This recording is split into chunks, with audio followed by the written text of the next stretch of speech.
مرحبا أيها المشاهدون، معكم الدكتورة ريفاثي رامسوامي من مستشفى أبولو في سكندراباد. أكيد كلكم سمعتم عن منظار الرحم.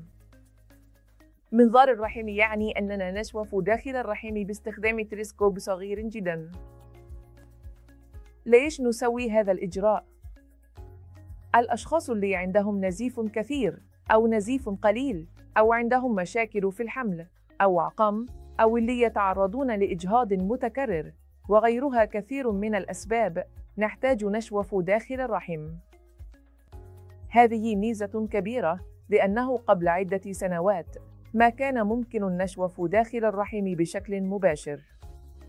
أما الآن ومع الأجهزة المتطورة اللي عندنا نقدر مو بس نشوف داخل الرحم، حتى إذا لقينا زوائد لحمية صغيرة أو أورام ليفية نقدر نشيلها في نفس الوقت.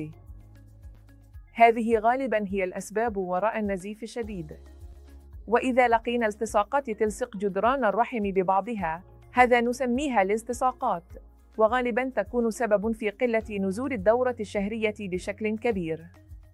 نقدر نفك هذا الالتصاقات ونخلي تجويف الرحم واحد. أحياناً بعض النساء يكون عندهم مشكلة خلقية بحيث الرحم بدل ما يكون واحد يكون اثنين، يكون فيه جدار داخل الرحم يقسم تجويف الرحم إلى قسمين. فإحدى هذه الحالات تسمى الحاجز أو الجدار داخل الرحم، وهذا ممكن تشخيصه بسهولة وقصه ويرجع الرحم واحد من جديد. وطبعاً في حالات الإجهاض المتكرر ممكن نلاقي هذه الأشرطة الالتصاقية، وأحياناً ممكن نلاقي التهابات داخل الرحم. ممكن نشخص حالات مثل الضرن داخل الرحم.